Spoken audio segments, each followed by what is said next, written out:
வணக்கம். ஃபோஸ்டர்ஸ் எட்கியர் வழங்கும் தமிழ்நாடு 360க்கு உங்களை வரவேற்பது நான் ராம்குமார். தமிழகத்தில் உள்ள அனைத்து மாவட்ட நிகழ்வுகளையும் விரிவாக பார்ப்பதற்கு முன் தலைப்புச் செய்திகள். திருச்செந்தூர் அருகே சீற்றத்துடன் காணப்படும் கடல் அலைகள். 200 மீட்டர் நீளம் கடலுக்குள் சென்றதால் மீனவ கிராம கடலில் மூழ்கும் அபாயம்.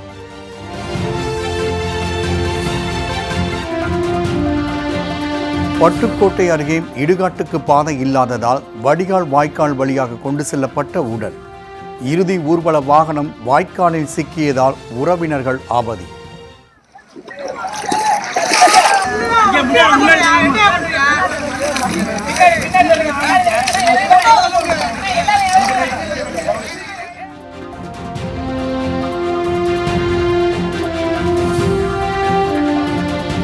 சிவகங்கை அருகே சாலை பணியை தடுக்கும் தனிநபரை கண்டித்து சாலை மறியல்.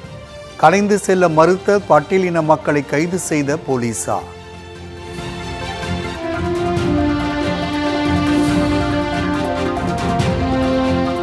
பாரம்பரிய நெல் ரகங்களுக்கு விவசாயிகளிடையே அதிகரிக்கும் வரவேற்பு. 172 நெல் ரகங்களை உற்பத்தி செய்யும் பாரம்பரிய நெல் பாதுகாப்பு மையம்.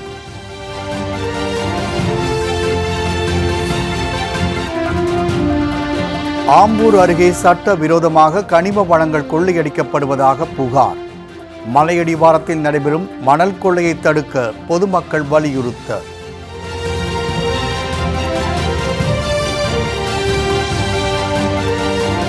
கள்ளக்குறிச்சியில் IAS கனவை நனவாக்க போராடும் மாற்றுத்திறனாளி மாணவி.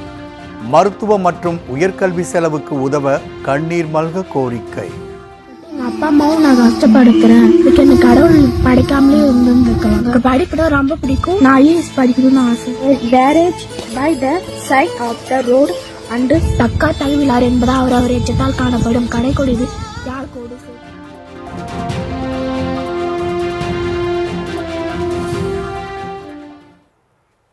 திருச்செந்தூர் அருகே அரசு நிதி ஒதுக்கியும் தூண்டில் வளைவு அமைக்கப்படாததால் கடல் சீற்றம் ஏற்பட்டு மீனவ கிராமம் கடலில் மூழ்கும் அபாயம் ஏற்பட்டுள்ளது.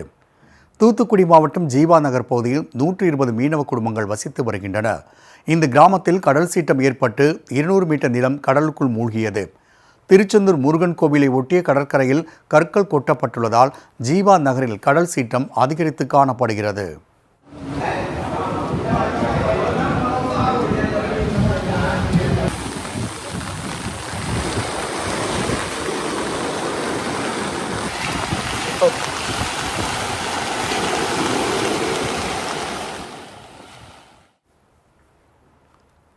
கடந்த ஆண்டு ஜீவா நகரில் தூண்டில் வளைவு அமைத்து தர தமிழ்நாடு அரசு 5,25,00,000 ரூபாய் நிதி ஒதுக்கியது.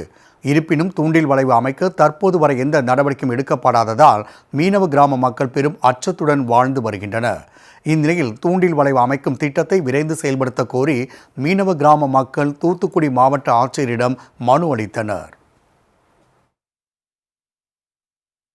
கூட 9/10/23 யாருன்னு சொல்லி கலெக்டர் ஆஃபீஸில் ஏற்கனவே வாக்கு தந்தாங்க, வாக்கு சொன்னாங்க. அமளிபுரம் நாங்களும் பேசும்போது தான் சொன்னாங்க தூண்டு விளைவு பாதம். ஆனால் எங்களுக்கு இதுவரை வரல. அமளிபுரம் முடிஞ்சதுக்கப்புறம் உங்களுக்கு போகிறேன்னு சொன்னாங்க. எங்களுக்கு அந்த இதை பற்றி ஒன்றுமே இதுவரையில் இல்லை. இப்போதைக்கு 2-3 மாத காலமாக எங்களுக்கு கடல் அரிப்பு அதிகமான சரியே இருக்கிறது. ஏற்கனவே எங்களுக்கு ஏலக்கூடம் வலைப்பெண்ணும் கூடம் இந்த ரெண்டும் கட்டி தந்தது. அது சுமார் ஒரு 150 மீட்டர் தூரம் இருந்தது. ஆனால் இப்போதைக்கு ஒரு 6-7 மீட்டர் தூரம் தான் அந்த கட்டிடத்துக்கும் அதுக்கும் இருக்கும். அவ்வளோ பக்கத்தில் வந்துட்டு. பட்டுக்கோட்டை அருகே வடிகால் வாய்க்காலில் சிக்கிய இறுதி ஊர்வல வாகனத்தை உறவினர்கள் நீண்ட நேரம் போராடி மீட்டு இடுகாட்டுக்கு கொண்டு சென்றனர். தஞ்சாவூர் மாவட்டம் பண்ணவயல் ஊராட்சியில் அமைந்துள்ளது கூத்தாடி வயல் கிராமம். இந்த கிராம மக்களுக்கு சொந்தமான இடுகாட்டுக்கு செல்லும் வழியினில் வடிகால் வாய்க்கால் ஒன்று அமைந்துள்ளது. கூத்தாடி வயலை சேர்ந்த யாரேனும் இறக்க நேர்ந்தால் அவர்களது உடல் வாய்க்கால் வழியாக கொண்டு செல்லப்பட்டு இடுகாட்டில் அடக்கம் செய்யப்படுகிறது. இந்நிலையில் கடந்த சில நாட்களுக்கு முன்பு இறந்த ஒருவரது உடல் இறுதி ஊர்வல வாகனம் மூலம் கொண்டு செல்லப்பட்டது. வாய்க்கால் வழியாக சென்ற அந்த வாகனம் தண்ணீரில் சிக்கியது.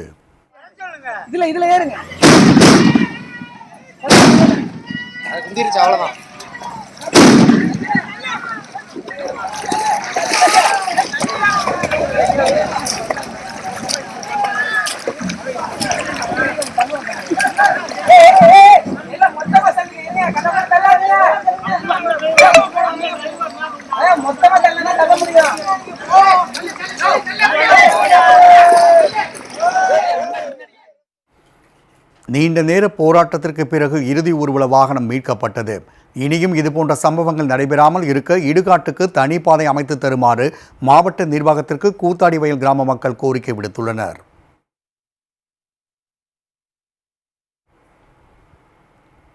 சிங்கமுனரி அருகே தார் சாலை அமைப்பதை தடுக்கும் தனிநபருக்கு எதிராக சாலை மறியல் போராட்டத்தில் ஈடுபட்ட பட்டியலின மக்களை போலீசார் கைது செய்தனர். 24 வருடங்களுக்கு முன்பு சிவகங்கை மாவட்டம் அரசினம்பட்டி பகுதியில் பட்டியலின மக்களுக்கு தமிழ்நாடு அரசு சார்பில் இலவச பட்டா நிலம் வழங்கப்பட்டது. அப்பகுதியில் தார் சாலை இல்லாததால் பட்டியலின மக்கள் கடும் சிரமத்தை சந்தித்து வந்தனர். இந்த நிலையில் அரசினம்பட்டியில் தார் சாலை அமைக்க முடிவு செய்யப்பட்டதற்கு கிருஷ்ணமூர்த்தி என்பவர் இடையூறு ஏற்படுத்தி வருவதாக கூறப்படுகின்றது. இதனை கண்டித்து பட்டியலின மக்கள் 100க்கும் மேற்பட்டோர் சிங்கமுனரி 4 முனை சாலையில் மறியல் போராட்டத்தில் ஈடுபட்டனர். பட்டியலின ஒடுக்கப்பட்ட மக்களுக்கு தேவஸ்தான சொத்து, எத்தனை வர்த்தக நிறுவனங்கள், எம்புட்டு வீடு வாச, சிங்கமுனரிக்கெல்லாம் எவ்வளவு தேவஸ்தானத்தை சொத்தை அனுபவிச்சுக்கிட்டு இருக்காங்க. ஒரு நடக்கிற பாதை, ஒரு பட்டியல் சமூகத்துக்கு கொடுத்த பாதையை ஒரு கொஞ்சம் ஒரு 20 அடி 30 அடி தூரம் தான் இருக்கும். அப்புறம் எங்களுக்கு அது வேற மாதிரி போகுது. அது தேவஸ்தான சொத்தை நீங்க அதில் நடக்கக்கூடாது, உங்களுக்கு பாதை இல்லை அப்படின்னு மறிக்கிறதுக்கு என்ன காரணம்? எங்களுக்கு ஒதுக்கிய நிதியை உடனடியா அந்த பாதையிலே போட்டு எங்களுக்கு சாலை அமைத்து தரணும். தகவல் அறிந்து அங்கு வந்த காவல்துறையினர் பட்டியலின மக்களை கலைந்து செல்லுமாறு அறிவுறுத்தினர். ஆனால் மறியலை கைவிட மறுத்ததால் அவர்களை போலீசார் கைது செய்து காவல்துறை வாகனத்தில் ஏற்றி சென்றனர். செங்கல்பட்டு அருகே தயாரிக்கப்படும் பாரம்பரிய நெல் ரகங்களுக்கு விவசாயிகள் மத்தியில் வரவேற்பு அதிகரித்து வருகின்றது. வேடந்தாங்கல் அருகே சுக்கன்குள்ளை என்ற கிராமத்தில் பாரம்பரிய நெல் ரகங்கள் பாதுகாப்பு மையம் செயல்பட்டு வருகின்றது. இந்த மையத்தில் அடுக்கு நெல், ஆனந்தனூர் சன்னா, கருடன் சம்பா, குருவை களஞ்சியம், காட்டு யானம், சிவப்பட கவுனி போன்ற 172 பாரம்பரிய நெல் ரகங்கள் உற்பத்தி செய்யப்படுகின்றன. இங்குள்ள பண்ணையில் 20க்கும் மேற்பட்ட இயற்கை உரங்களும் தயாரிக்கப்படுகின்றன. பாரம்பரிய நெல் ரகங்களை பயன்படுத்தி அதிக மகசூல் ஈட்டுவது குறித்து அங்கு விவசாயிகளுக்கு சிறப்பு பயிற்சியும் அளிக்கப்பட்டு வருகிறது. பாரம்பரிய நெல் ரகங்களை சாப்பிடுவதன் மூலம் நலமான வாழ்வு வாழலாம் என வேளாண் ஆர்வலர்கள் தெரிவித்துள்ளனர். ஏராளமான வகைகள் இருந்தது தமிழ்நாட்டுல. பள்ளி இலக்கியத்தை எண்ணினாலும் நெல் எண்ணிக்கையே நம்ம எண்ண முடியாது அப்படின்னு சொல்லுவாங்க. ஆனா இந்த கடந்த 40-50 வருடங்கள்ல இந்த நெல்லுடைய வகைகள்ங்கிறது ரொம்ப குறைஞ்சி போச்சு. பாரம்பரியமா நீங்க பாத்தீங்கன்னா மண்வள அடிப்படையில, நோய் எதிர்ப்பு சக்தி அடிப்படையில, தண்ணீர் வறட்சியை தாங்கக்கூடியது, வெள்ளத்தை தாங்கக்கூடியது, பலவிதமான குணாதிசயங்கள் இருக்கிற நெல் வகைகள் இருந்திருக்கு. அதை எப்படி மீட்டெடுத்து இந்த காலகட்டத்துக்கு ஏத்தாப்புல விவசாயிகளுக்கு நம்ம கொண்டு போய் சேர்க்கலாம் அப்படிங்கிறது எங்களுடைய தலையாய முயற்சி. ஆம்பூர் அருகே சட்டவிரோதமாக கனிம வளங்கள் கொள்ளையடிக்கப்பட்டு வருவதாக புகார் எழுந்துள்ளது. திருப்பத்தூர் மாவட்டம் மாதனூர் ஒன்றியத்திற்குட்பட்ட கதவாளம், பார்சானப்பள்ளி, குப்பராஜபாளையம் ஆகிய இடங்களில் மொரம்பு மண் எடுக்கப்பட்டு வருகிறது. ஜேசிபி இயந்திரம் மூலம் அள்ளப்படும் மணல் தினமும் 100க்கும் மேற்பட்ட லாரிகள் கொண்டு செல்லப்படுகின்றது. அரசு அனுமதித்த 1.5 மீட்டர் ஆழத்தை விட அங்கு கனிம வளங்கள் சுரண்டப்படுவதாக சொல்லப்படுகின்றது. மலையடிவாரத்தில் இயற்கை வளங்கள் அழிக்கப்படுவதால் வன விலங்குகள் அழியும் சூழல் ஏற்பட்டுள்ளது. எனவே வருவாய் மற்றும் கனிம வளத்துறை அதிகாரிகள் மணல் கொள்ளையை தடுத்து நிறுத்த நடவடிக்கை எடுக்க வேண்டும் என்று அப்பகுதி மக்கள் தெரிவித்துள்ளனர்.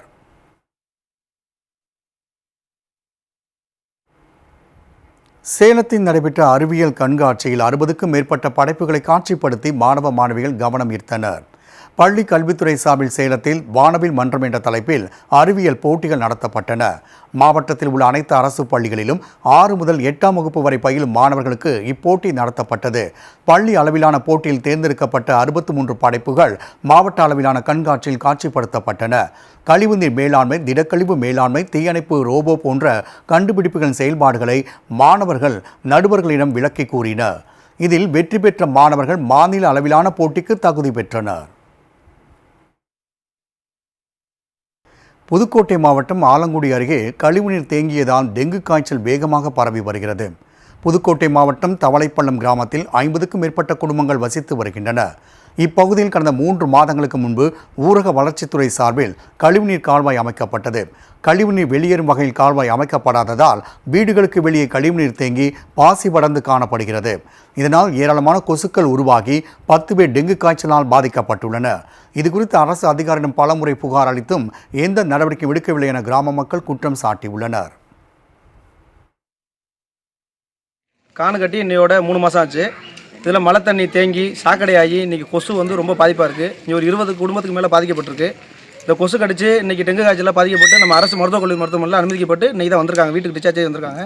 நாங்கள் இதை ஊராட்சி மன்ற தலைவரோ துணைத் தலைவரோ கிளர்க்கோ எல்லாத்தையும் கம்ப்ளைண்ட் பண்ணிட்டோம். அவங்க எந்தவித நடவடிக்கையும் நேரம் எடுத்ததில்லை. கிளர்க்கிட்ட சொன்னால் நீங்களே எடுங்க அப்படின்னு சொல்லி அவங்க சொல்கிறாங்க. ஊராட்சி மன்ற தலைவர்கிட்ட எல்லாருமே சொல்லிவிட்டு இன்னைய வரை அவர் பார்த்தது கூட இல்லை. இந்த இடத்த பார்த்தது கூட இல்லை, நடவடிக்கை எடுத்ததில்லை. கொசுவால் நைட்டு தூங்க முடியல, ரொம்ப பாதிப்பாக இருக்குது. இதை மேல் நடவடிக்கை எடுக்குமாறு தலைமுறை கேட்டுக்கொள்கிறேன். போஸ்டர்ஸ் எட்கியர் வழங்கும் தமிழ்நாடு 360யில் அடுத்து வருவது ஊர் நிகழ்வுகளை விரைவாக வழங்கும் உள்ளூர் எக்ஸ்பிரஸ்.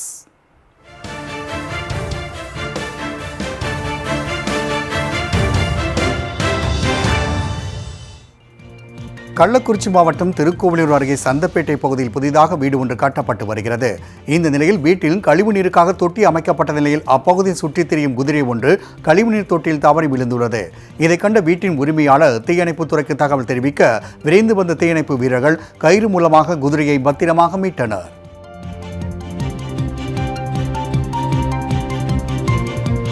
தருமபுரி மாவட்டம் பாலக்கோடு அருகே குப்பைகள் சாலையோரத்தில் கொட்டப்படுவதால் பொதுமக்கள் கடும் சிரமத்திற்குள்ளாகியுள்ளனர். சூடனூர் பஞ்சாயத்துக்குட்பட்ட காடுசெட்டிப்பட்டி, கூலிக்கானூர் ஆகிய கிராமங்களில் குப்பைகள் சாலை ஓரம் கொட்டப்படுகின்றன. இவ்வாறு கொட்டப்படும் குப்பைகள் தீ வைத்து எரிக்கப்படுவதால் சுற்றுச்சூழல் சீர்கேடும் ஏற்பட்டுள்ளது. சாலை ஓரங்களில் குப்பைகளை கொட்டி வரும் நபர்கள் மீது கடும் நடவடிக்கை எடுக்குமாறு மாவட்ட நிர்வாகத்திற்கு அப்பகுதி மக்கள் வேண்டுகோள் விடுத்துள்ளனர்.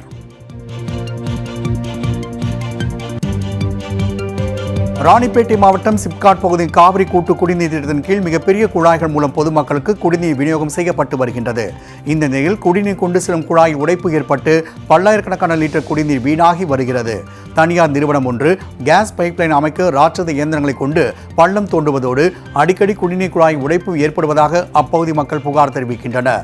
எனவே உடைப்பை சரி செய்வதோடு தனியார் நிறுவனம் மீது உரிய நடவடிக்கை எடுக்க வேண்டும் என்றும் பொதுமக்கள் கோரிக்கை விடுத்துள்ளனர்.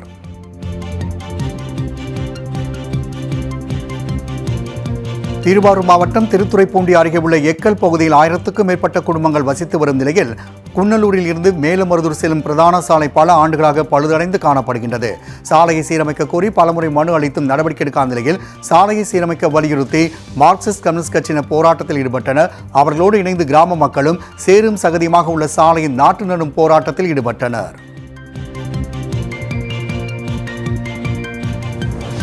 காஞ்சிபுரத்தில் ரேஷன் கடை பணிகளுக்காக 4600 பேர் விண்ணப்பித்துள்ள நிலையில் நேர்முகத் தேர்வு தொடங்கியது.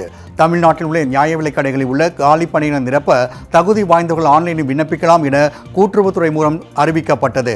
அதன் பேரில் காஞ்சிபுரம் மாவட்டத்தில் 51 காலி பணியிடங்களுக்கு 4600 பேர் விண்ணப்பித்த நிலையில் அவர்களுக்கான நேர்காணல் மற்றும் சான்றிதழ் சரிபார்ப்பு பணி தொடங்கியது.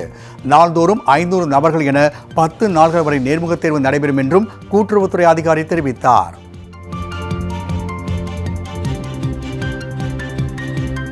தூத்துக்குடியில் உப்பாற்று ஓடையை தூர்வாரினால் மட்டுமே இந்த ஆண்டு வெள்ள பாதிப்பிலிருந்து தப்ப முடியும் என சமூக ஆர்வலர்கள் தெரிவித்துள்ளனர். தூத்துக்குடி மற்றும் ஒட்டப்பிடாரம் பகுதிக்கு இடையே உப்பாற்று ஓடை அமைந்துள்ளது. பருவமழை காலங்களில் வெள்ள நீர் இந்த ஓடை வழியாக சென்றுதான் கடலில் கலக்கின்றது. இந்நிலையில் உப்பாற்று ஓடை முழுவதும் கடல் பாசிகளாலும் முட்செடிகளாலும் சூழ்ந்து காணப்படுகின்றது. உப்பாற்றின் ஓட்டையுடைய மிகப்பெரிய அந்த கொள்ளளவான 130 அடி அந்த நீளத்தை சுருக்கி தற்போது வாய்க்கால் போல் உள்ளது.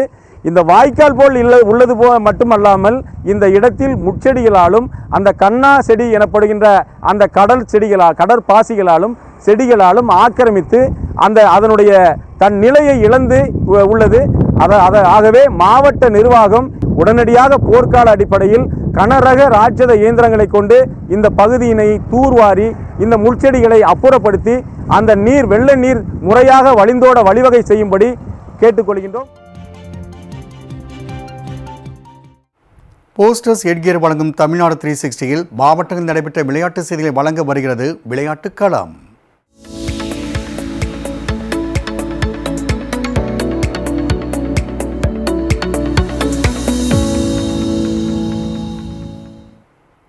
கோவையில் போதை மற்றும் சமூக குற்றங்களுக்கு எதிராக விழிப்புணர்வு கிரிக்கெட் போட்டி நடைபெற்றது. தமிழ்நாடு காவல்துறை போதைப் புழக்கத்திற்கு எதிராக பல்வேறு விழிப்புணர்வு நிகழ்ச்சி நடத்தி வருகின்றது. அதன் ஒரு பகுதியாக ஜீவசாந்தி அறக்கட்டளை சார்பில் விழிப்புணர்வு கிரிக்கெட் போட்டி நடத்தப்பட்டது. இதில் கோவை மாவட்டத்தின் பல்வேறு பகுதிகளைச் சேர்ந்த ஏராளமான அணிகள் பங்கேற்றன. முன்னதாக கிரிக்கெட் வீரர்கள் போதைப் புழக்கத்திற்கு எதிராக உறுதிமொழி ஏற்றுக்கொண்டனர். இதனைத் தொடர்ந்து கிரிக்கெட் போட்டி கோவை மாநகர காவல்துறை துணை ஆணையர் சரவணகுமார் தொடங்கி வைத்தார். நாக் அவுட் முறை நடைபெற்ற இப்போட்டியில் வெற்றி பெற்ற அணிக்கு ஆளுயர கோப்பையும் 15,000 ரூபாய்க்கான காசோலையும் பரிசாக வழங்கப்பட்டது.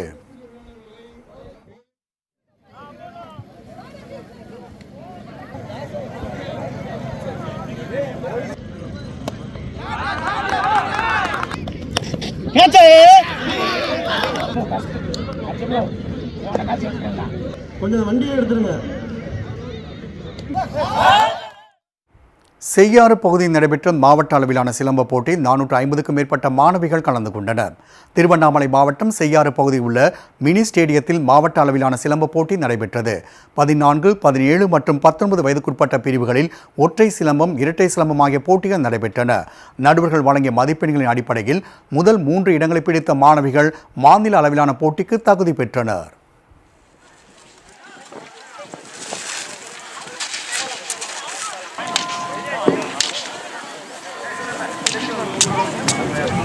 வந்துட்டீங்களாமா?